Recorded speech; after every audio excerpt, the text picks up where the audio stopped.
Hello student, this is Minal Bhoy and today we are going to study about our new subject environmental studies. So let's start our subject. The first chapter is environments. अभी environments में normally हमारे जो भी surrounding area में आपको जो भी दिखाई देता है वो सब हमारे environments में इंक्लूड होता है, जैसे कि एयर है, वाटर है, एनिमल्स है, ऑल्सो ह्यूमन बीइंग। हम ह्यूमन बॉडीज जो है वो भी इन्वायरमेंट का एक पार्ट है। सो गाइज, इस चैप्टर में हम लोग types of environment, needs of environment studies, segment of environment, ये सब कुछ है, ये स्टडी कर लेंगे। सो स्टार्ट करते हैं फर्स्ट ऑफ ऑल डेफिनेशन से। तो what is the definition of a environment? Normally ये इन्वायरमेंट जो वर्ड है वो आया है इन्विरॉन से।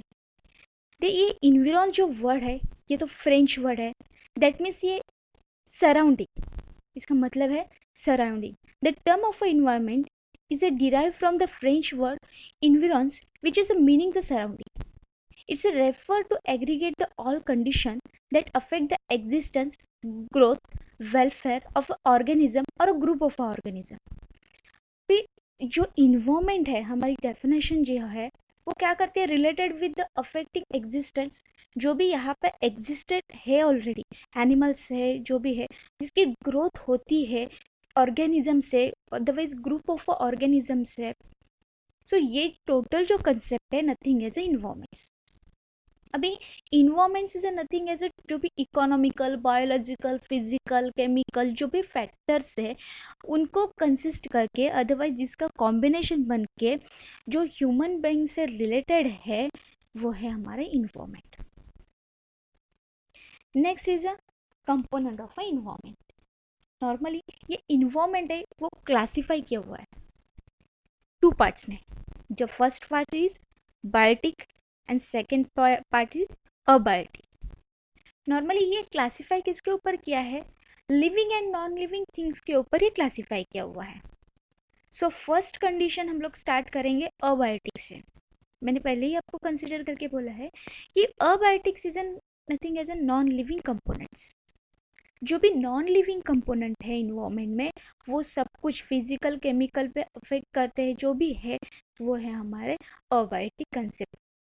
फर्स्ट है एयर, वाटर, सॉइल्स, रॉक्स, ये जो कुछ है material, this is abiotic material. Air बोल सकती है, बढ़ सकती है, नहीं ये कुछ बोल नहीं सकती, ये तो नॉन लिविंग है। वाटर, ये भी तो कुछ बोल नहीं सकता, जिसको मतलब हम लोग टच करते हैं तो उसे सेंस होना चाहिए, लेकिन हमें नहीं समझता उसे सेंस होता है, दिस इज अबायोटिक। जिसकी ग्रोथ नहीं हो रही है, अभी सॉइल है, सॉइल की अपने आप से ग्रोथ होती है, नहीं होती है। सॉइल कुछ खा लेती है, नहीं खाती है। So this is abiotic, non living thing. And biotic, it is this is a living component, जो कि हम है, वो होते हैं बायोटिक कंसेप्ट में। सो बायोटिक और a living component are in a living component environment including a plants है, एनिमल्स है एंड ह्यूमन बींग्स है। आपको पता है, आपको जो भी प्लांट है हमारा, उसको हमें पानी देना पड़ता है, वो सनरेज रिसीव करता है खुद के ग्रोथ के लिए। एनिमल्स है, एनिमल्स कुछ खाते हैं, सो वो बढ़ जाते हैं। जो भी एक चीज़ है वो खुद से ग्रोथ कर लेती है वो होती है बायोटिक कंसेप्ट। अभी यहाँ पे क्लियर दिया हुआ है, आपके सामने पिक्चर भी है, बायोटिक कंपोनेंट्स। ये बायोटिक जो कंपोनेंट्स है आपको दिख रहे हैं, यहाँ पे एनिमल्स है, ये कुछ फंगीज है, दैट मीन्स ऐसे फंगीज है जो हम आँख से नहीं देख सकते। नेक्स्ट ट्री है आपके पास, एनिमल्स में यहाँ पे फिशेस है, कुछ ट्री है, छोटे प्लांट्स है, this is a biotic components. Next is a types of environments. In types of environments हम लोगों ने तो पहले ही क्लासीफाई कर लिया है बायोटिक अबायोटिक में, लेकिन ये जो इन्वायरमेंट्स है, ये इन्वायरमेंट्स नेचर और मैनमेड के ऊपर डिपेंड है। First is a natural environment and second one is a manmade environments. ये नेचुरल इन्वायरमेंट्स है जो हमें नेचर से गिफ्ट मिले हुए हैं। अभी नेचर से क्या क्या गिफ्ट मिला है हमें? फर्स्ट ऑफ ऑल सॉइल है, रॉक्स है, वाटर है, एनिमल्स है, उसके बाद हमारे प्लांट्स है, छोटे प्लांट्स है, बड़े ट्रीज है हमारे पास। This is a natural environment जो ह्यूमन बीइंग नहीं क्रिएट कर सकता। सॉइल नहीं बना सकते हम लोग, पत्थर नहीं बना सकते हम लोग, रॉक्स भी नहीं बना सकते, पानी खुद से क्रिएट कर सकते नहीं क्रिएट कर सकते। लेकिन next is a man made environment. So man made environment में क्या आएगा, अभी जो प्राइमरी सोर्स इन्वायरमेंट से मिलते हैं, प्राइमरी सोर्स नथिंग है, जो भी हमें इन्वायरमेंट से मिलते हैं उनको प्राइमरी सोर्स बोलते हैं, ठीक है। और जो उनको कन्वर्ट करके हम लोग यूज करते हैं, जस्ट लाइक अ कबर्ड, हम ट्रीज से हमारा मतलब वहां से उड़ लेते हैं, इन्वायरमेंट से हम लोग उड़ लेते हैं, ठीक है, उनके प्लांट्स कट करके हम लोग वहां से उड़ लेते हैं और उसके बाद हम लोग कबर्ड बनाते हैं। This is a man made environments. उसके बाद बिल्डिंग, सॉइल लिया है हम लोगों ने, रेती ली है हम लोगों ने, रिवर से हम लोगों ने रेती ली है, उसके बाद सॉइल लिया है, ईंटें ली है, और उससे हम लोगों ने क्या बनाया, एक बिल्डिंग बना दी, एक हाउस बना दिया। This is a man made environment. आपने जो गाड़ी बनाई है, ठीक है, वो भी उसका जो प्राइमरी मटेरियल जो है, गाड़ी कैसे बनती है, फाइबर से, नथिंग है, उसके लोखंड है, हमारा आयरन है, वहां से एक गाड़ी बनती है। तो ये आयरन आता कहाँ से है, सो ये underground of water, underground condition में है, वहां से हम लोग निकालते हैं और उसकी एक गाड़ी बना देते हैं। उसके लिए फ्यूल यूज करते हैं, वो भी फ्यूल कहाँ से आता है, जमीन के अंदर से। This is a manmade. Manmade क्या है, जो हम लोगों ने इन्वायरमेंट से लिया है उसको रिपॉलिश करके एक नई चीज बनाई है, दिस इज अ मैनमेड। आपकी गाड़ी है, उसके बाद आपकी बिल्डिंग्स है, हाउसेस है, this is a manmade environment. Next, अभी segment of a environment, this is a main point जो स्टडी करने के लिए है। प्लैनेट का अर्थ है, ये है हमारा सेगमेंट ऑफ अ इन्वायरमेंट।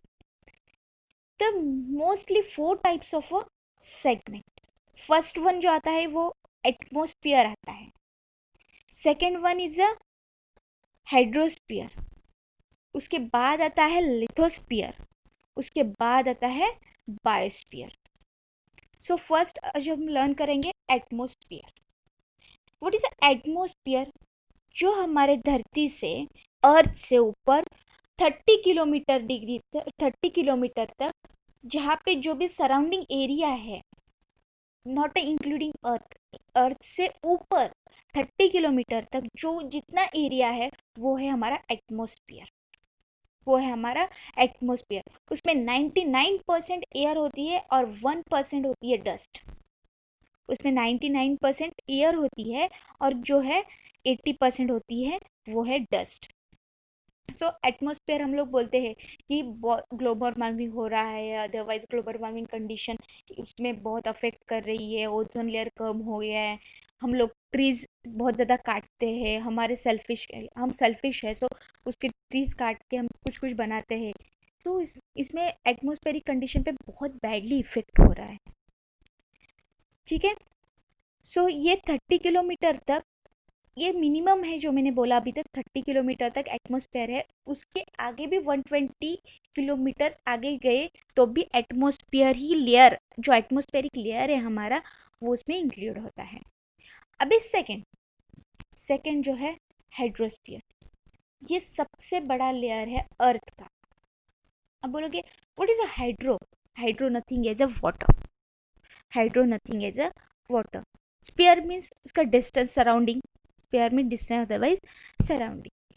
सो अभी हाइड्रोस्फीयर जो है, ये अपना हाइड्रोस्फीयर जो है, इसके अंदर बहुत सारे टाइप्स है, बहुत सारे टाइप्स है। So first one is ocean, sea, river, lake. अभी ये जो अपने अर्थ है, अर्थ पे अर्थ के ऊपर पूरा 97% जो है हमारा, मतलब 95% जो है हमारा, 95% वाटर इंक्लूडेड है, बाकी का 5% सिर्फ हमारी जमीन है। सो जो भी हमारा वाटर है, वाटर के अंदर ही अभी मैंने आपको बोला कि हमारे पास 95% वाटर है अर्थ के ऊपर।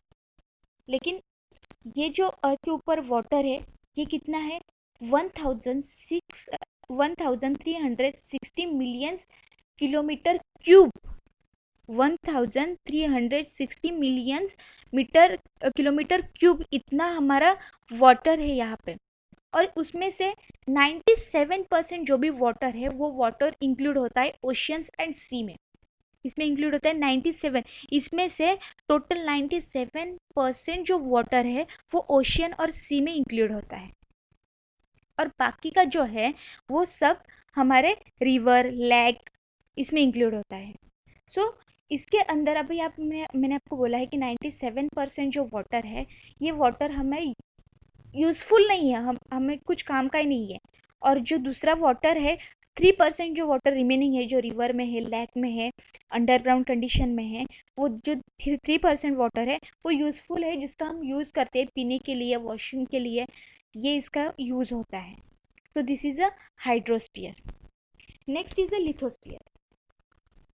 तो जो भी यहाँ पे जो हम लोग पढ़ रहे हैं लिथोस्फीयर, ये एक अर्थ के ऊपर का एक लेयर है, मतलब यहाँ से लेयर स्टार्ट होता है।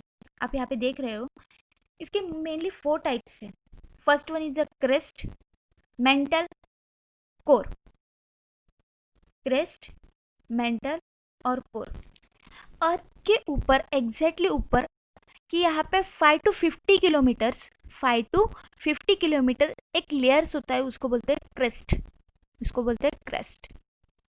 Then the second is a mantle, ये है क्रेस्ट के बाद आने वाला लेयर। इसकी डेप्थ है 29,000 किलोमीटर, 29,000 किलोमीटर।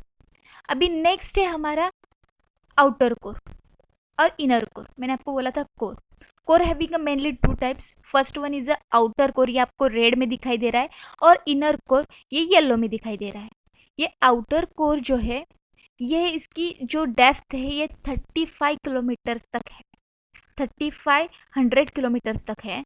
और ये इनर कोर जो है अपना ये होता है 1300 किलोमीटर।